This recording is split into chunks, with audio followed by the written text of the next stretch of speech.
River sand, pebbles clear, water, blue sky. Can't tell if I'm dreaming or just losing my mind. Yes, I found a place to run, I found a place where I could live, with only the essentials, shelter and the sea.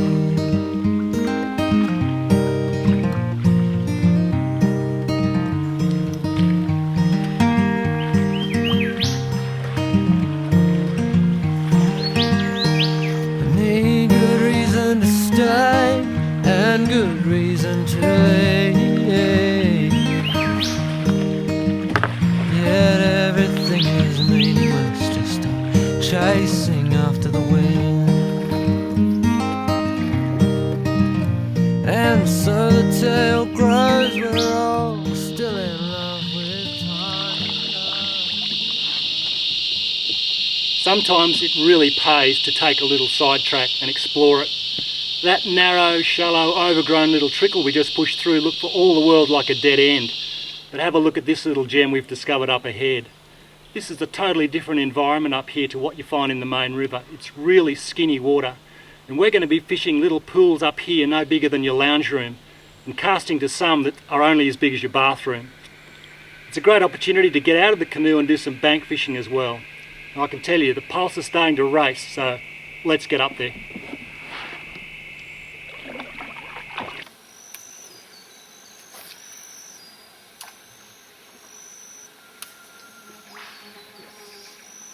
Okay, you just slurped that straight off the surface. Didn't make a lot of noise or a lot of fuss.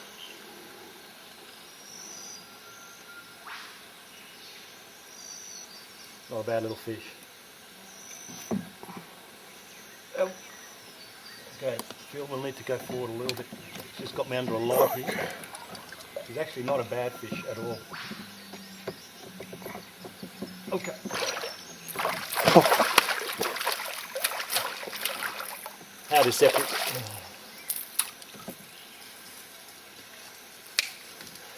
Damn it. Oh, that was a bit frustrating, but he was actually quite a good fish, and that was really deceptive. He made no splash or noise over there at all. He slurped that lure off the surface, and he came in quite easily, and then when he got near that log just here, he went right underneath it, and I think that's how he did me in the end. But pretty good fishing. Let's go and see if we can get some more. I might just go left here. We'll just stay here. Yeah, just go left here right now. Okay.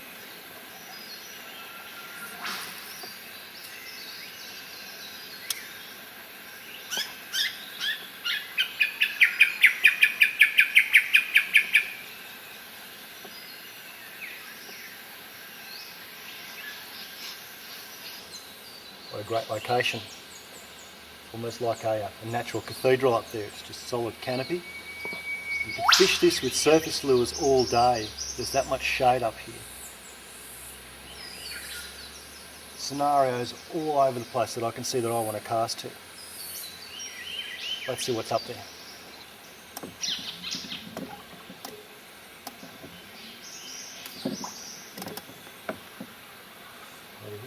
Yep.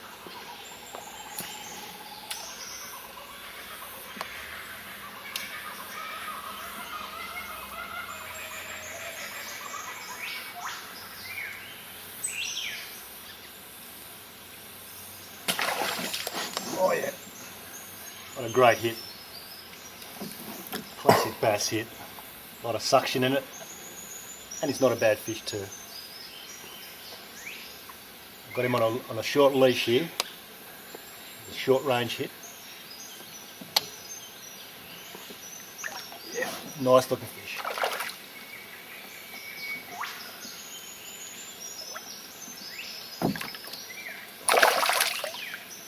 Okay.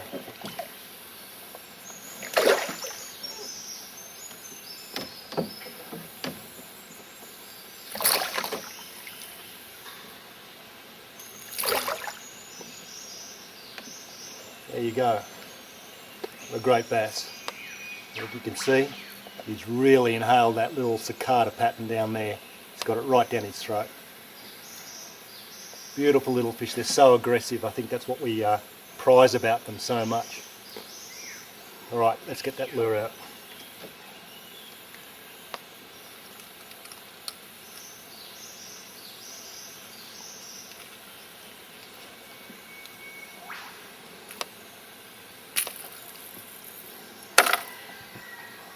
Well, that's the value of barbless hooks. So he had that right down his throat, and you could see it wasn't too hard to get it out. No damage to the fish at all. He's ready and raring to go.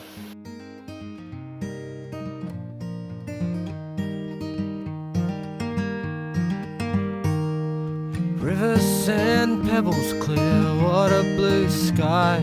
Can't tell if I'm dreaming or just losing my mind. Yes, I found a place to run, I found a place where I could live, with only the essentials, shelter and the sea.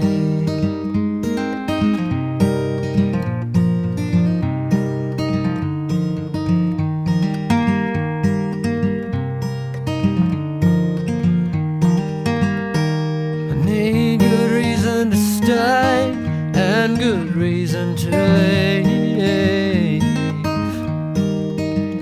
yet everything is meaningless, just chasing after the wind. And so the tale grows, we're all still in love with time, yet all the time gives is just a waste of my mind, a waste of my mind, a waste of my mind, yeah, a waste of my mind, a waste of my mind.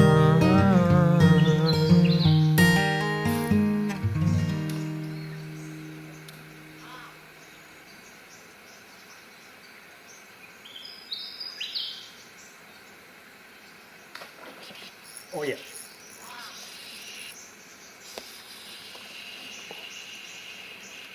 Yeah, he wanted that. He hit that really solidly. Yeah, he's not a bad size, this fish. Oh yeah. Yeah, he's putting up a good account for himself.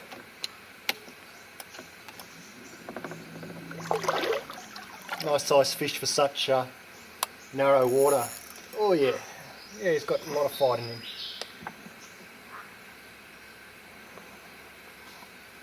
I just switched tactic then, and I tried a smaller, lighter surface lure, and it seemed to do the trick on this fella.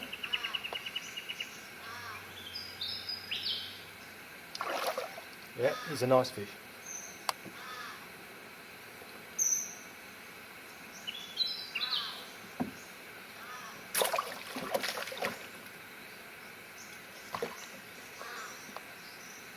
There you go. I never get sick of this.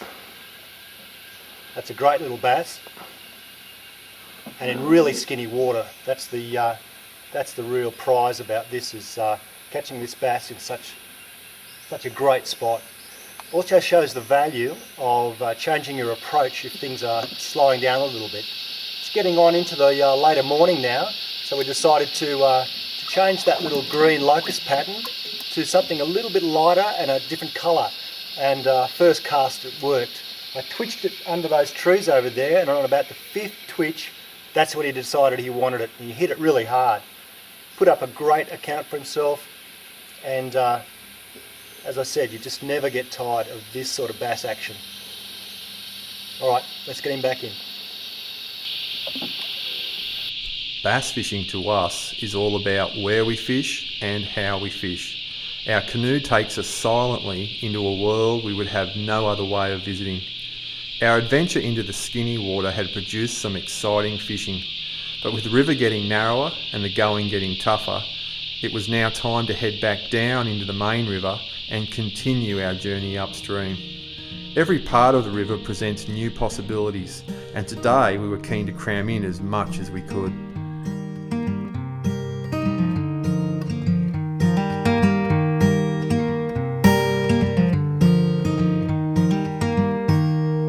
Morning glow makes me feel so alive today. Glare off the river glass, drifting away. Bass fishing is not just about catching fish, it's about the great places that you get to visit, and this is one of the best.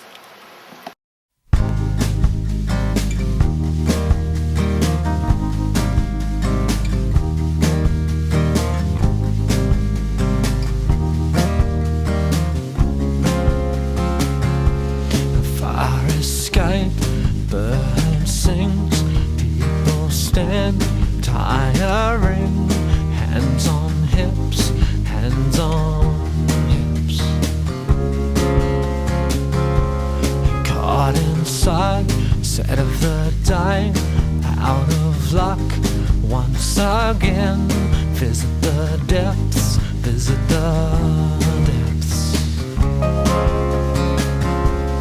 Crawl your way to a safe place, up in the hills, up in the hills. Crawl your way to a safe place, up in the hills.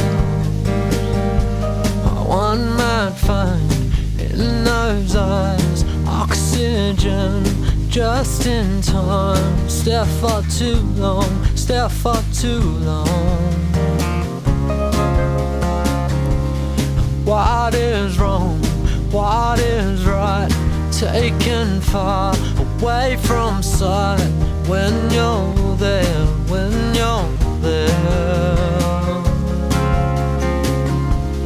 Crawl your way to a safe place, up in the hills, up in the hills.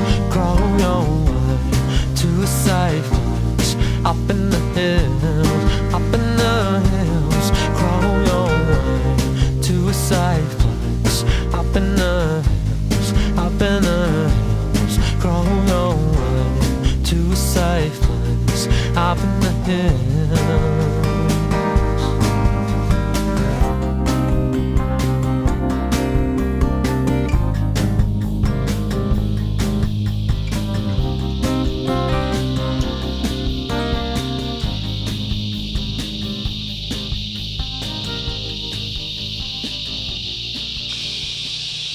Having a break allows us to talk a little bit about the gear that we've been using. It's been a really changeable day today weather-wise. We had that big thunderstorm last night.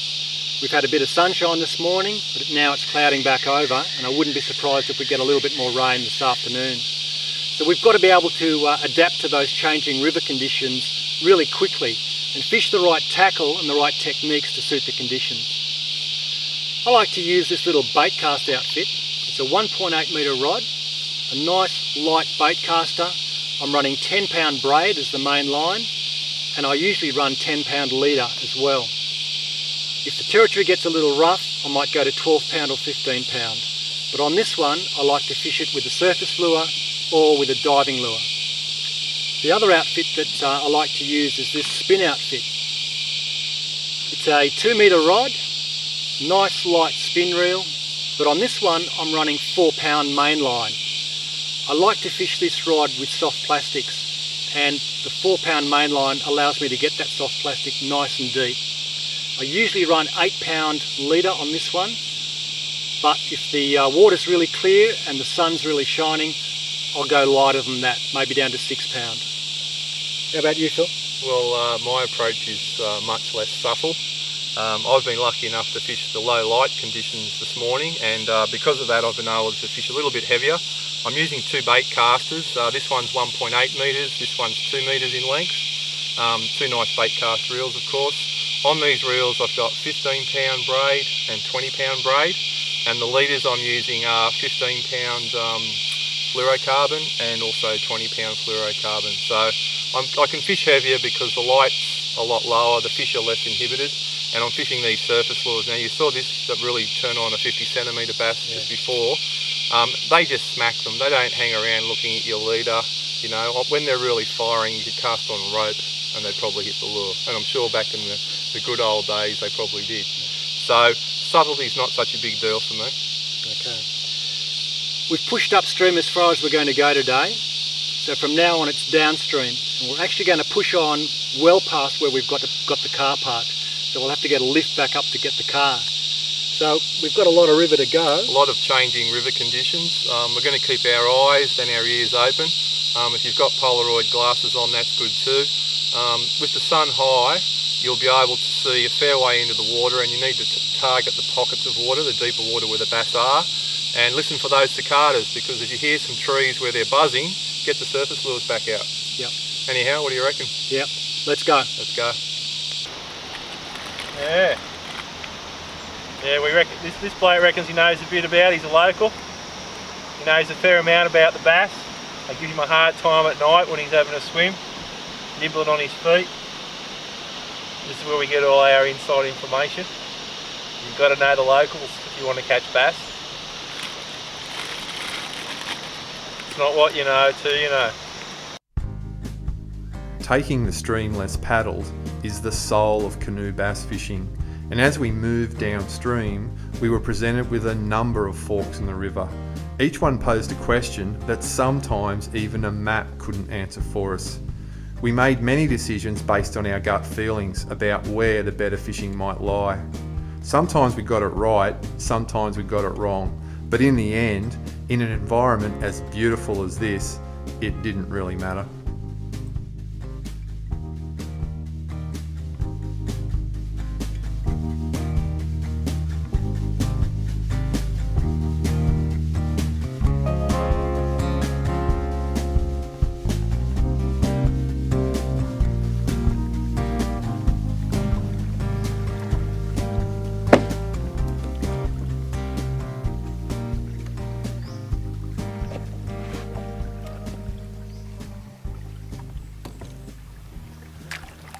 Dead end. This is what happens after a major flood. Got a really thick log jam here. This wasn't here before last time we came down. It was a clear flow through here, nice ponds. We were fishing all the way through, but not today. We're going to have to negotiate a little bit of an obstacle here. I think there's nothing else for it but to get out, see if we can find our way through. Hopefully it's not too big. Alright, let's have a look. Portages are a necessary evil when canoe-based bass fishing. When you're forced to carry the canoe through a steep section of bush, all those items like an electric motor and a battery that usually make life in the canoe comfortable become a burden that you have to pay for in sweat, scratches and sore muscles. Bass fishing is all about anticipation. The anticipation of the next pull, the next hit, the next big fish. In the hard times like this, it's this anticipation that keeps you going.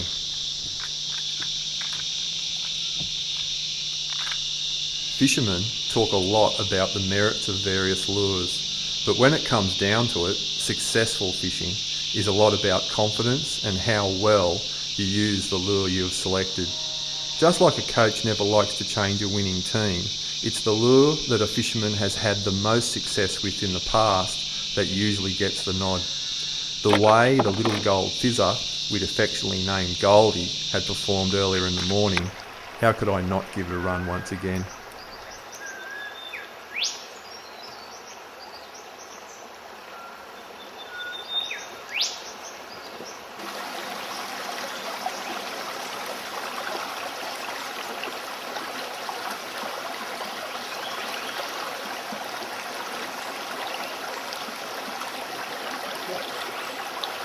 Got hit. Hit again. As much as we enjoy canoe fishing, it's always good to get out, feel the cool water around your legs and the river pebbles under your feet, and try some bank fishing.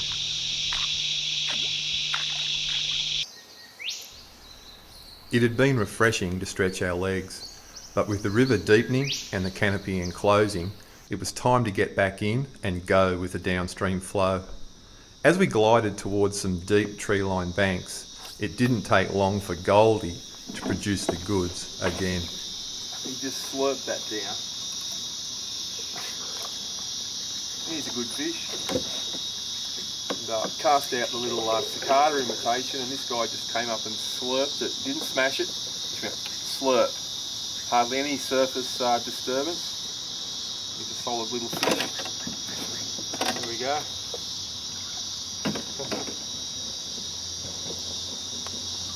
Not a bad bass.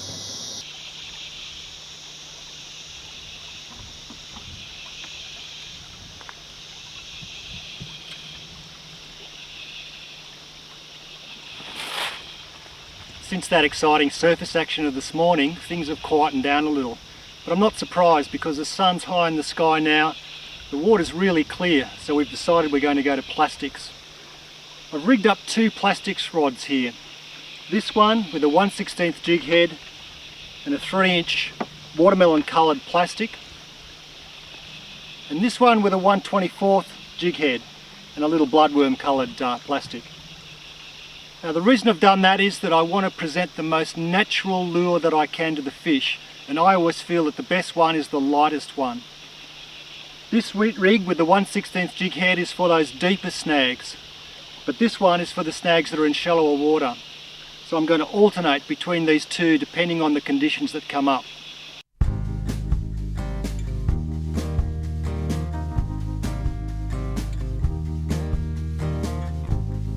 The term dominant snag is something we use fairly loosely, but given time on the water, you'll soon begin to pick out the grottos that consistently produce the most fish. You'll see certain similarities in their features. At this time of the day, we weren't going to waste time casting into shallow water without feature or shade. Instead, we kept searching for the deepest water and the best looking snags. Using a combination of light leader and patient retrieve, it didn't take Mike too long to find some fish.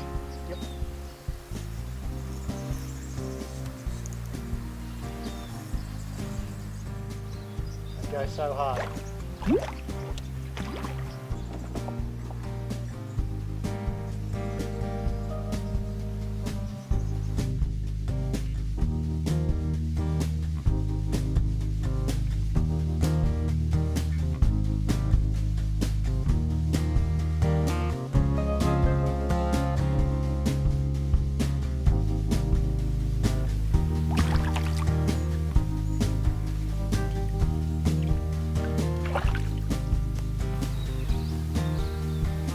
Great looking country. Bass just love to sit under this weed, and particularly at night time they'll come up and hit your surface lures through it. There probably are bass under the weed right now, but they won't come up and strike in the bright sunlight. But there's a lot of fish holding cover there.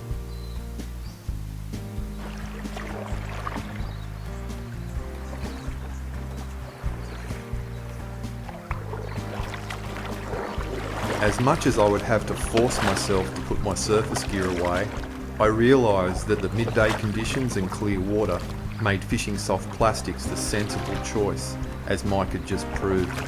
Moving back into the front of the canoe, I was actually looking forward to the new challenge of fishing plastics deep and slowly.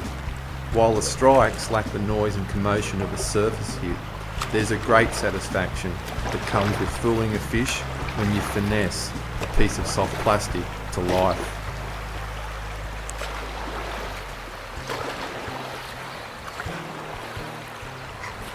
Every pool on a river has its own persona and presents a variety of luring options for the angler who can read it well. The pool we had just entered offered a mixture of water depths from 4 metres on the steep left-hand bank to half a metre on the mud and weed fringe bank to our right and towards the end of the pool. Spread across these depths are a mix of snags, boulders and weed beds, all capable of holding solid bass, with hidey holes reachable with long and accurate casts. In the shallows. Come on. He's a good fish. Picked it up in probably 2 feet of water there in the shallows. not huge, but he's a nice fish.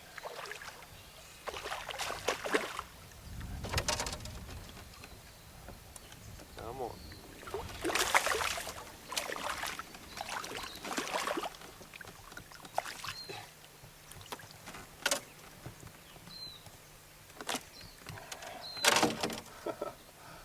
We're just heading to the end of the pool here, and I thought I'll have one more cast before we get ourselves ready to go down the next rapid run.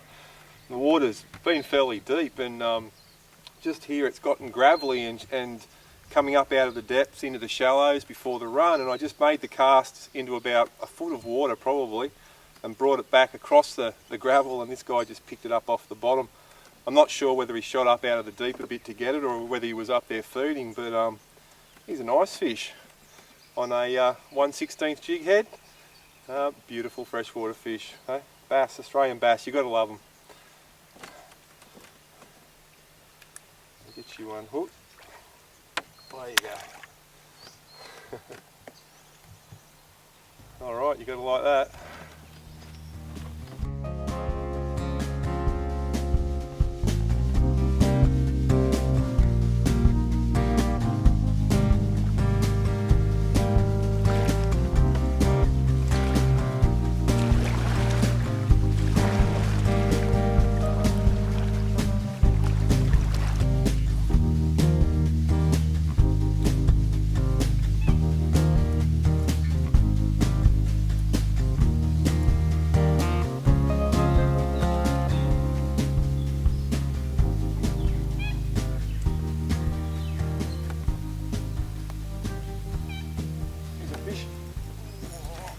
Over the log. Oh, come on.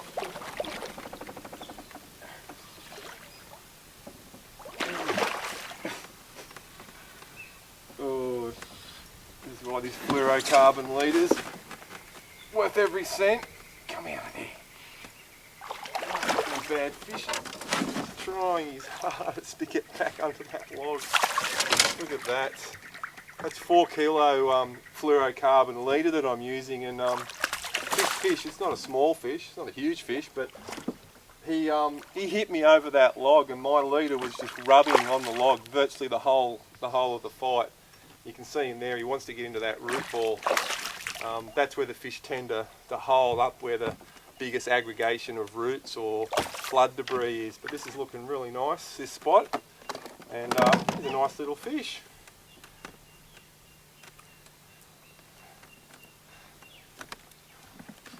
As is often the case, the initial bite sort of didn't give an indication of the quality of the fish. He's not a long fish, but he's certainly a nice fat specimen. Nice little Aussie bass. Beautiful.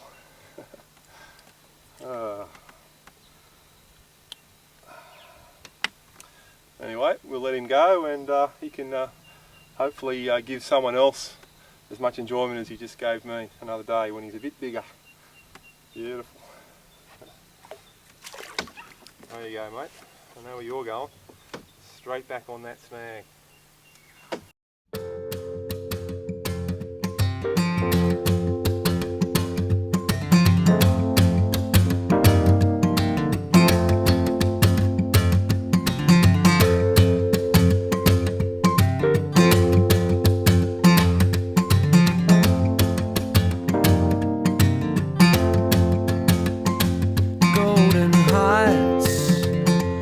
Shale lows, people fend off their working clothes.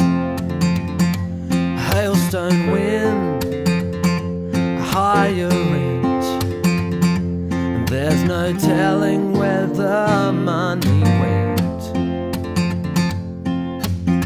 Circling birds above, circling birds above, circling birds above. There's a peace in my soul.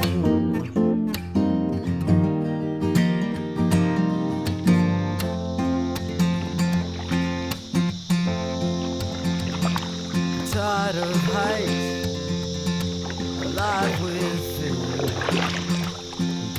blood trembling in the atmosphere. The pride still rife. What fishing deep plastics may lack in surface visuals, it certainly makes up for in overall fight. A fish hook deep in the water requires a lot more rod work in order to extract it from cover that's often less than a bent rod tip away. Right as it landed, right next to the log. Oh, he's a good fish. He's a good fish. Nice fish. Let's bring us out from that log. Yeah, he's absolutely smashed it, and he was on. And this is a nice bass. I put the lure pretty much within a foot of the log over there, gave it a bit of a twitch, and this big fella here just absolutely inhaled it. So here we go, it's a nice fish. See if we can get him in to show you. There's one fish in the fresh water that loves to eat a lure, it's a bass. Let's have a look at him. Beautiful Australian bass. If you are handling a bass, you've got to be very careful. If you have a look on the end of the gill plates, there's a very sharp spike right there, and it can inflict a very painful wound. Particularly in the smaller bass, they tend to always find you, but big fish like this usually are pretty well behaved. That's a beautiful example of a North Coast bass. He's 43, 44 centimetres. Not a huge fish, but still a nice fish, and in great condition. And look at that olive bronze colouring on the top fish.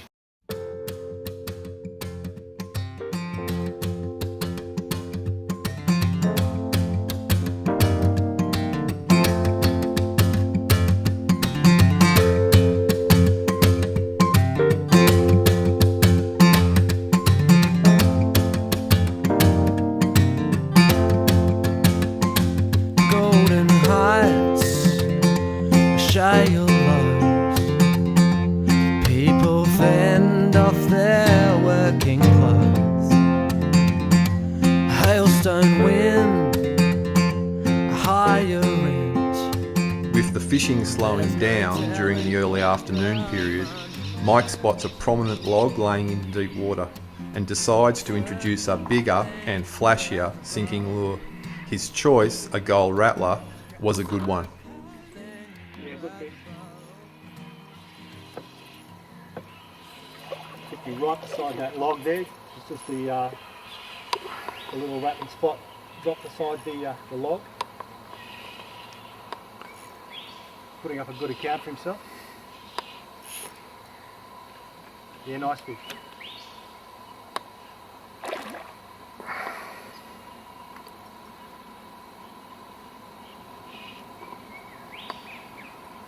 It's been a bit quiet, but he certainly slammed this lure.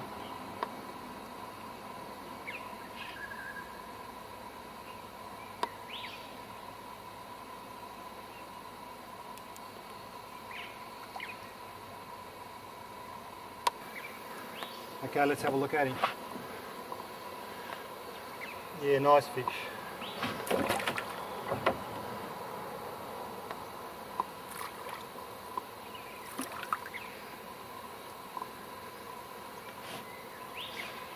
Yeah, he's a nice fish. He's probably be about 40 centimetres long. We'd been fishing with plastics for a little while, but we decided that the fish might need waking up a little bit. So we tried one of these little rattling varieties. And sure enough, I dropped it right beside a log over there and he slammed it. Sometimes the fish, when it is a little quieter, they need a lure that has more of a presence, more vibration and more flash. It certainly worked on this occasion.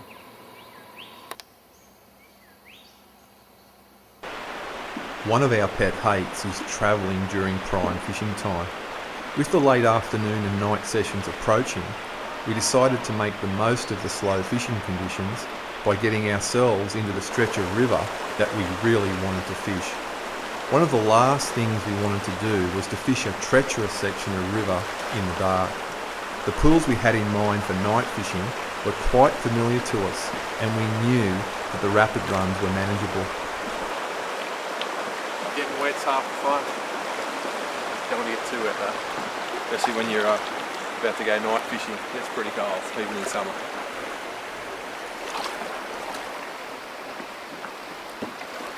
Get in, fishing to be had.